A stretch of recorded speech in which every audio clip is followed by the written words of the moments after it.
This is Jordan's Vision. Pull up a seat and kick up your feet. Welcome. How we doing, guys? Time for another Beyond Belief Fact or Fiction reaction, and we've reached the midway point of the final season. We are on Beyond Belief Season 4, Episode 7. Well, what happened the last few times? A few episodes ago, got my second career 0 out of 5. That happened in Episode 5, and Episode 6, I got the first 3 wrong as well. I thought it was on my way to a second straight 0 out of 5, but then I got the last 2 right and ended up with a 2. That brings my season total to 16 out of 30, which, it's above 500, I guess, but, I like to do a little better than that. So hopefully lucky number Episode 7 can do that for me and bring my average up a little bit. So we got 5 new stories. Again, if you're not familiar with the show, we see 5 stories, and we have to guess whether each one is either true or made up by the show's writers. We see how many we get right, and we score it. So without further ado, let's get into Beyond Belief Fact or Fiction, Season 4, Episode 7. Here we go. Before I get started, please remember to like, comment, subscribe, all that fun stuff, and don't forget reacting to art is sharing art. Channels like these benefit everyone from the viewers all the way up to the original creators themselves. Also, reminder, spoilers are likely, so if you haven't seen this episode yet and would like to, please feel free to click off and take care of that first. I'll be here when you get back, but for those of you who are sticking with me, pull up a seat, kick up your feet. This is Beyond Belief Fact or Fiction, Season 4, Episode 7. Here we go.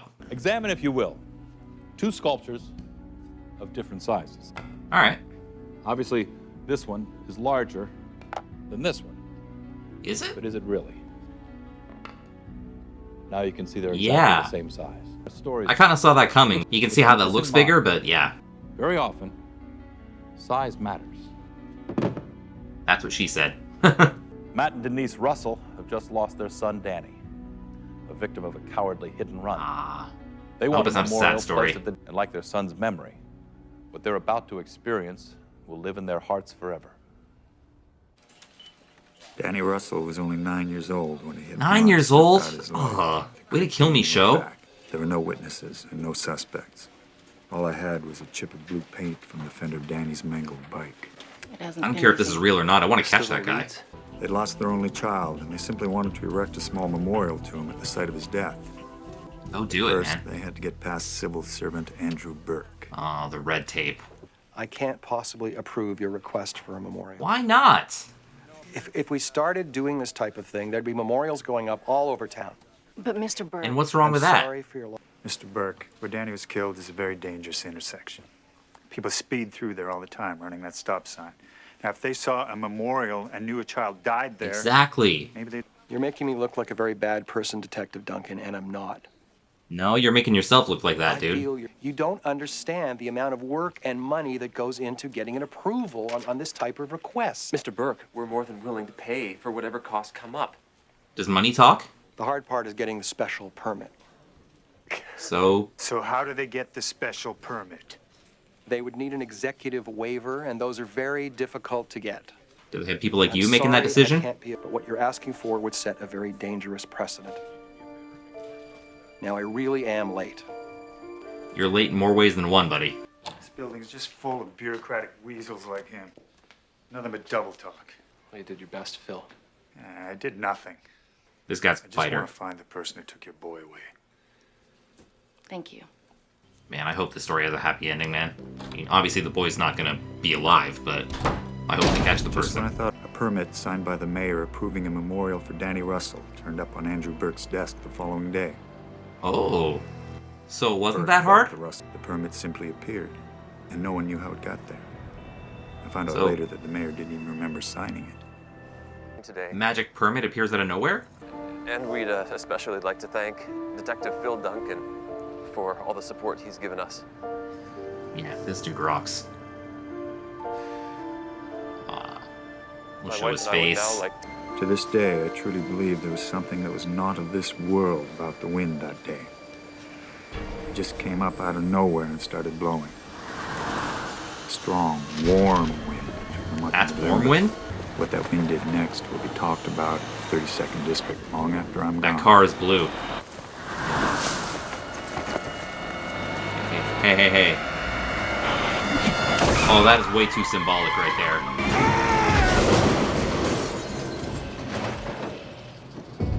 I'd never That's seen the guy, anything isn't like it? The blue car running that same stop sign. That was when I got to thinking. It didn't seem possible, but I decided to check it out anyway. Yeah, check that car. I ran the chip of paint through the lab, and it came out a match to the blue paint I found on the fender of Danny Russell's bike. Lightning strikes I thought twice. I was working it alone, but I guess I had a partner. There's your happy ending right there. A mysterious last-minute permit granted by the mayor suddenly appears. A change in the weather kicks up winds strong enough to blow the wreath into the air, and the car it knocks off course belongs to the hit-and-run driver. This All right, story let's is talk true about or it. false. As we've just seen it, it kind of seems like a far-fetched story. A child very tragically gets hit by a car, and parents want to erect a memorial. That much, I'm sure that happens all the time. But the permit just kind of shows up on the desk. No one knows where it came from, and they have the ceremony to dedicate the memorial, and all of a sudden it starts getting windy, and the wreath kind of blows into a car, and it turns out to be the same car that killed him. That much can seem a little far-fetched, but my mind is kind of twisting it so that maybe it's a little more believable, and I'll try to explain what's happening in there. It probably wasn't the wreath blowing into the path of the same car. I maybe don't even believe the coincidence that the same car was driving by as the memorial was being dedicated. Although that could be possible, because maybe it's the same guy driving the same route to work every day or something like that. I mean, that's kind of shitty if he ran the same stop sign twice. But as sad as this story is, and because of this story is so sad, I kind of hope it's not true. But I'm kind of thinking it is, and I'm kind of thinking that's what I'm going to mark down. Again, I think they took a lot of dramatic liberties with the story, but I think the basic story could be true. So that's what I'm going with. Let's get to the second story. Let's hope it doesn't almost make me cry again. Jeff and Sarah Cummings are about to have a crisis that no plumber can possibly fix. In fact, they won't be living they're about to live in a state of fear. I hope the killer doesn't have to go to the bathroom. So much. Did you hear something? The rain? In the back? That's indoor rain. Maybe it's just a faucet. Yeah, let's hope that's all it is. This is so annoying. Sounds a little louder than just the faucet. Good. Okay. Maybe it is just the faucet. It was just the faucet. One of us didn't turn it off tight enough. Blame game. Oh, here it is again. I mean, you were the last to touch it this time. Oh, I don't believe it. It's dripping again. I guess one of us didn't turn it off tight enough. Yeah, get him. Funny. Jeff, just let it drip. It's not bothering me. Yeah, well, it's bothering me. I can't concentrate. I mean, I do put on rain sounds to help me fall asleep, but that might be a little distracting. That should do it. Yeah, keep an eye on that thing. Oh. Yeah, this thing doesn't want to quit. Oh, that's something else, too. Well, that's not a drip anymore. I don't get it. How could it come back on? I've had a few leaky faucets. I've never had that. Yeah, there's definitely something wrong. Oh, the shower's on now, too. So is a ghost washing his face or something and taking a shower? What is going on here? Like, how dare you turn off my water when I'm brushing my ghost teeth? Jeff. It's just air in the pipes. That's all it is. Might be air in your head. Now what? I've never heard pipes sound like that before. Are there any hotels open this late? Jeff, you're getting water all over the place. There's nothing wrong in here. Where else is the water gonna go?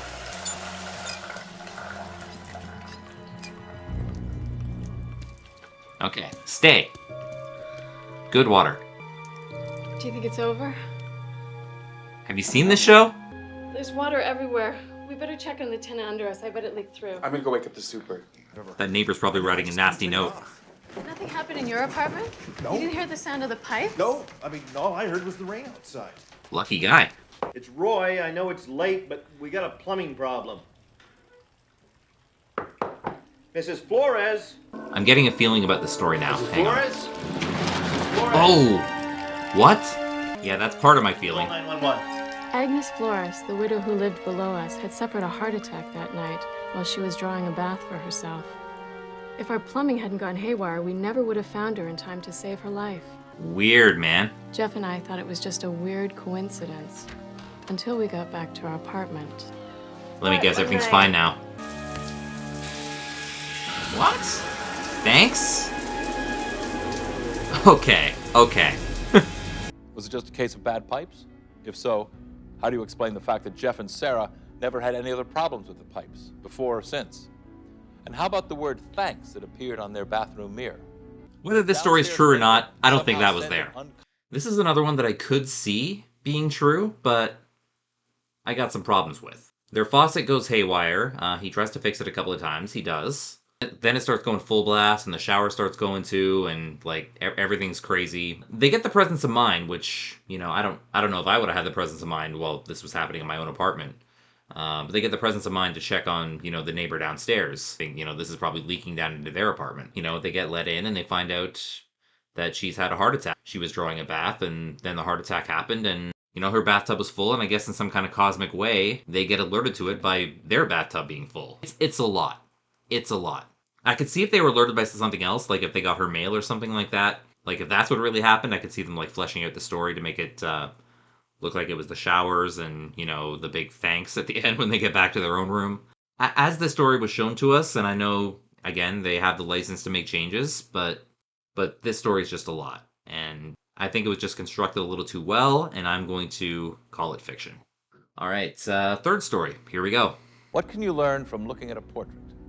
Some believe, through the it's a genius person? of an expert artist, that by gazing at a portrait long enough, it's an old person.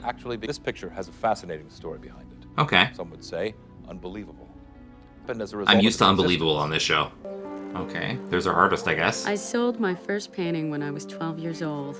It was to my Uncle Ben, but it was a start. Got a painting Mozart here? One Saturday, I went down to the local park near my studio to do some sketch work, as I often did. Mm-hmm. And that's when I saw her for the first time. Oh, that looks like her. And her eyes were so intense and so knowing. I had to paint her.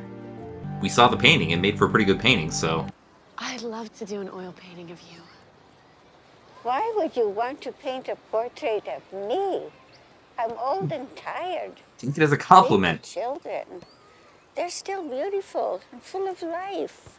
She might get phone calls if she paints the children. I'd like to paint you. You have an amazing face. It's just a face. She doesn't think too much of herself, does she? Not. It's up to you, but I think you'd be pretty happy with the painting. Give it a try. Come on. I could pay you for your time. Money talks? Do you have tea at your house? God, I hope so. I have some. What's your name? Call me Tense. That first day with Tance, I worked as fast as I could. I didn't want to exhaust her. Oh, that's a great start already. We can take a break if you want. I don't need a break. And don't paint so fast. You Why might not? make a mistake and miss a wrinkle. She can leave out the wrinkles. It's okay. Deep strength that went beyond her sad, lonely face. Something about this lady. You're camming me up? Yeah. Reward for a hard day's posing. Posing is actually harder than you think it is. You noticed my mark. Oh? Yes, I did. I was for 3 years a prisoner Oh. at Auschwitz. The camp was liberated 1 day before I was to die. That's lucky. I lost my whole family. No, no, no. My husband, my darling little daughter. I keep the mark so the world will never forget what happened. My heart just went so still all of a sudden. I began spending a lot of time with Tance. Not only for the painting, but just to be around her. Yeah. It's a friendship now. It was like I'd known her for a lifetime. Oh. Don't tell me this is going to be like an adopted daughter or something. Mom? Well, she has a mother, so we'll see. I'm a little worried I won't be ready. Oh, you'll be ready. That's how you motivate yourself. By making yourself crazy. You know me, Ma. Sometimes that's how it is. Who is Does this she woman know you her? painted? Just someone I met in the park. She does know her. Eyes. Can you take me to see her? My All right. mother was holding my hand so tight. Meet the parents' that it time. hurt. I asked her what was wrong. She wouldn't tell me. She just wanted to see Tance. Something crazy is about to go down, isn't it? Mama, Mima. Is it really you? Silver? Well, I was close. Alive. But What? I know, I thought you were dead too. What? No way. Congratulations, you just met your grandmother. Her parents were sent to Auschwitz, and according to the records, they both died there. But the records were wrong. Tance was my grandmother. That's nuts. Did she know that about her mother before? I imagine she did. The woman, known as Tance, moved in with her long-lost daughter and lived out her days in peace and comfort. Was this family reunited through mere happenstance? Or was some greater power at work here? I'm speechless. Let's talk about this. By the way, I remember one of my viewers, Ryan, talking about the story in advance, without spoilers. Thank you, Ryan, for that. But he did mention the title, and I mean, I know the titles. Like, I have all the titles written down on my score sheets here. So the titles aren't really a spoiler, so I knew this one was coming. I can see why Ryan likes the story, because it's a crazy story, and it's a beautiful story. Do I believe it is true? I don't know. Like, I've read Anne Frank and stuff like that, but I don't know, like, about how many people were rescued from these camps. You know, it's lucky that, a camp was liberated like a day before she was about to die. And I guess that's what the mother thought, that, her mother dying was inevitable. And so she just kind of believed it was true all this time. This took place in America, right? Well, it didn't. I don't know if it really specified that it took place in America. I mean, obviously the artist seemed American. I don't know if that necessarily means that the true story, if it is a true story, took place in America. It would be kind of lucky that, a mother and her daughter separated at birth in Auschwitz happened to relocate to the exact same place, pretty much. So that much is a bit of a coincidence, but other than that, this is just a story I have a feeling about. And, I've had a few of those, and I've been rewarded for trusting my gut on kind of stories like these. Like, it almost saved me from a 0 last episode, not doing something like that. There's a few things that are, like, a lot of coincidence, but there's nothing really crazy unbelievable about it. And maybe it's just a little wishful thinking, too, but I kind of hope this story is true. That's what I'm going to mark down. I'm going to mark down that this one is true. And as far as stories on this show go, this might be an all-time. Yeah, story number 4. I don't know how story number 4 is going to follow this. There's nothing noisier, more spirited, or competitive than an old-fashioned Freaks 2024. campaign. Senator Wilton Quigley represents the flaws in the system, and he's represented them brazenly and arrogantly for over 4 decades. So this is supposedly about a senator. But this is Quigley's last hurrah, and this time, his opponent may be fate itself. Let's see what we got. Wilton Quigley, I'm running for U.S. Senate again. I'd appreciate your support, son. I was hired to run the re-election campaign for Senator Wilton Quigley for the past 40 years. Senator Wilton Quigley, ma'am, I'd appreciate your support. One of the worst voting Do you have a records plan? in Senate history. Or just a concept of a plan? He was often absent during critical votes, and when he was there, he only voted for bills that he was paid to vote for by his wealthy backers. So he's one of those. I'm looking forward to my debate with my opponent, Dave. On top of everything, Oh, no. Quigley's memory worked. I'm going to try not to get too That's political why he here, hired but, the oldest I know there's been a hotel lot of talk in about the age Honeycut. limits on It's candidates. where for 40 years, he considered it his good luck hotel. He insisted that only good things happened at the Honeycut. So it's kind of a comfortable feeling here. I would like now to introduce the 2 candidates running for the seat in the United States. I've seen enough debates this year to last a Please lifetime, welcome but the Honorable here we Senator go. The senator was worried about his memory problem, so we planted a tiny receiver in his ears so I could feed him answers from our hotel suite. I've done this Okay. before. Stop scowling, Senator. You look too angry. Yeah. Give him a smile. Good. Under Senator Quigley's leadership, our state has compiled one of the worst environmental records in the entire country. For all of And our he's still citizens, senator? I believe. Say, my opponent is absolutely wrong. Is he not hearing it? My opponent is absolutely right. Is he getting a mixed signal here?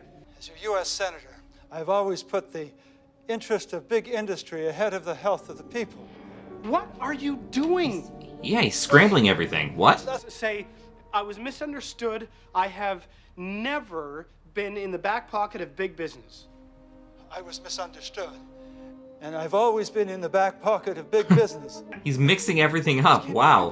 What I meant was, I think it's time for a change. So... And I believe that you would be the best man to make those changes. Thank you, Senator, no way. for that endorsement. Oh, yeah, he gives up. That's a rage quit right there. It's over, Senator. Basically conceded the election to him. I don't want to go out like this, looking like a damn fool. Yeah, well, so much for your lucky Honeycutt Hotel. No, it ain't called the Honeycutt no more. What? They changed the name? The Lincoln Hotel. The new owners changed the name because they found out old Honest Abe himself gave a speech right here in this hotel. Honest Abe. So the hotel made him honest. Feeding Quigley his lines that night, it was Abraham Lincoln. Wow. The spirit of Abraham Lincoln actually seize hold of Senator Quigley and force him to tell the truth? Or did the senator just crack under the pressure of one too many campaigns? How do you explain his inability to say what he wanted to? What do I believe about this one? Do I believe anything about this one? They try not to admit it, but I'm sure some politicians do get like stuff in their earpieces, and like I know they all have like speech writers. It's not all their own words when they give speeches and whatever. But like repeating something but repeating it like as the opposite, how does that happen? I don't care if it's the Lincoln Hotel or the George Washington Hotel or the Joe Never Lies Hotel. I don't know, but how does a hotel like make you change what you're trying to say? I can't even explain how it could be true. And you'd think if this was an actual senator, you'd think this would be some kind of famous story. Like, I've never heard a story about a senator or, like, any politician doing that. Like, just going up there and, like, hey, vote for my opponent. Isn't he cool? Like, this story's making me a little bit hysterical. Like, I can't even think about this one. I'm just gonna mark it as fiction and call it a day. All right, let's move on to story number 6. I mean 5. Damn hotel. The beauty salon. How many secrets have been told here between stylist and client? A lot of gossip happens in places like that. So I thought Spago, you know? Tiffany Sands had been working as a hairdresser for Henri Benet's salon for the past year, ever since she put her dream of becoming an actress on hold. No. Aw, she wanted to be an actress?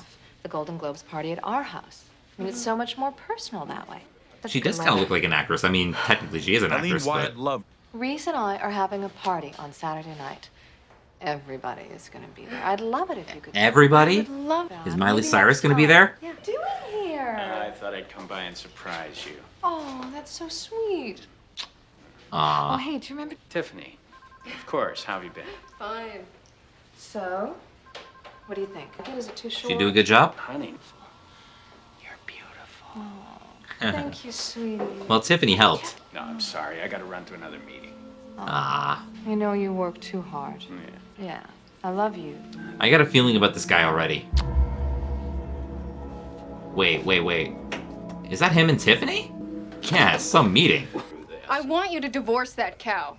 I can't do that. Why not? It would cost me a fortune. So what? You're rich. I won't be once Eileen gets through with I you. don't care. I don't want this anymore. Tiffany's a bit of a bitch, isn't she? I got this for you. Oh.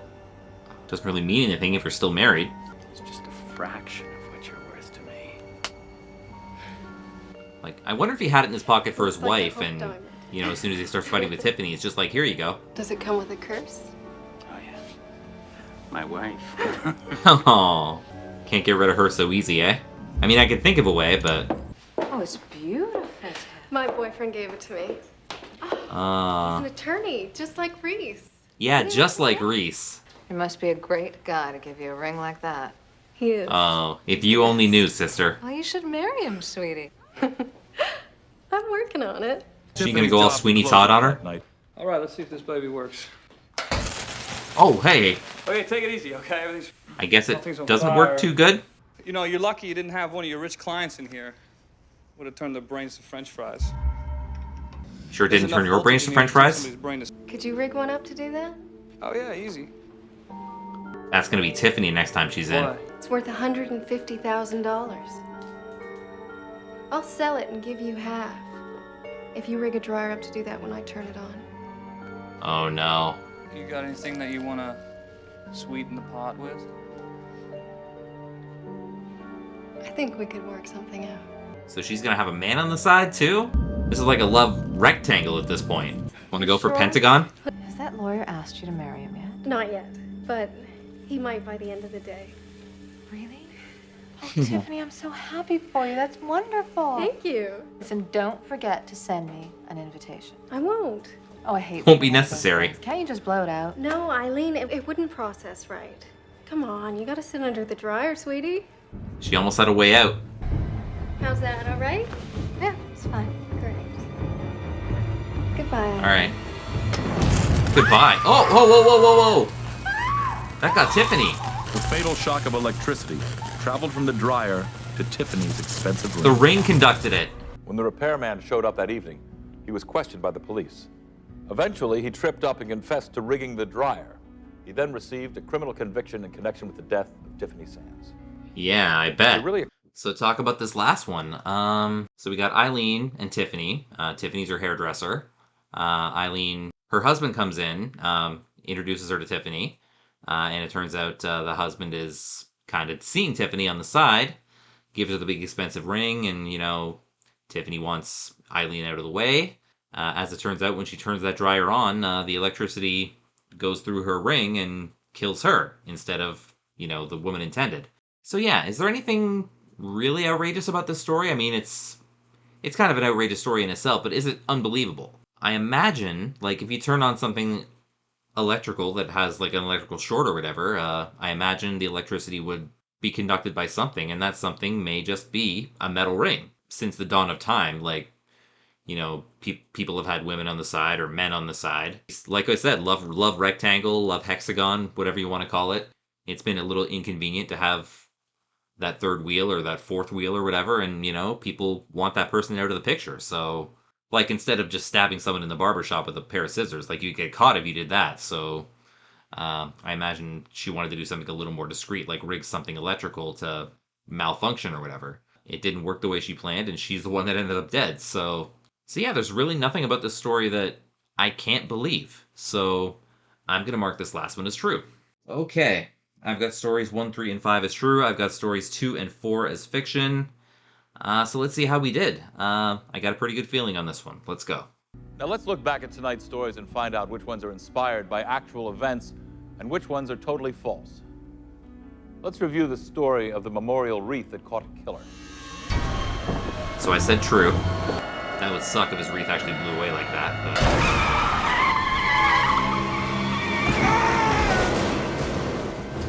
I mean... Can it be that this story is fact? Can it be? Yes, it is. Yes. This event was reported as taking place in the Gulf Coast area in the late 80s. Well, R.I.P. Danny, or whoever the kid was, but got the first one right. Let's take another look at the couple whose night of terror saved a neighbor's life. Okay, said fiction on this one.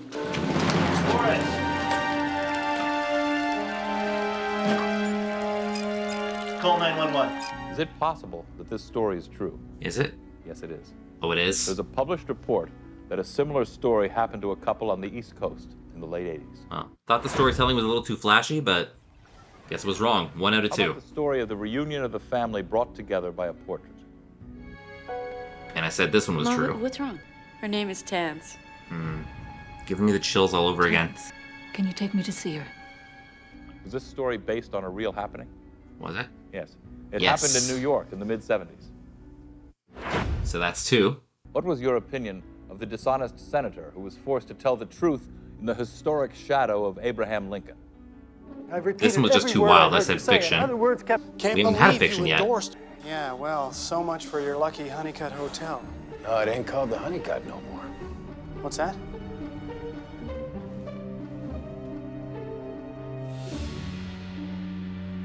The Lincoln. Was this story inspired by an actual event?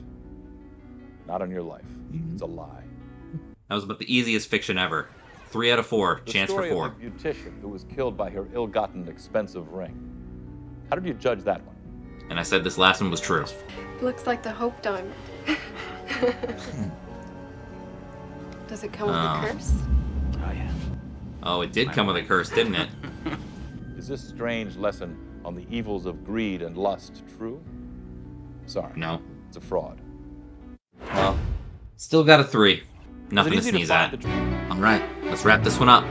All right, guys, thank you for tuning in to my reaction to Beyond Belief Fact or Fiction Season 4, Episode 7. Kind of got back on the right track a little bit again with a decent 3 out of 5. My third 3 out of 5, I believe, this season so far. Got in a couple of 4s as well. Got off to a great start and then kind of went downward a bit. Hopefully that brings the average back up a little bit. It also brings my season total to 19 out of, I guess, 35. I think that raises my average a little bit, so happy with that. Almost got a 4, but a 3 is nothing to sneeze at. I'm always happy with a 3, it's right around par for me, so, Look forward to episode 8, where I will try to raise that average even more, but that will wait till next time. Thank you guys so much for tuning in. Don't forget to like, comment, subscribe, all that fun stuff. Check out my sports vlogging channel. And until next time, this is Jordan saying, you can be productive sitting at home on your couch. All you need is a TV, a great catalog, and a vision.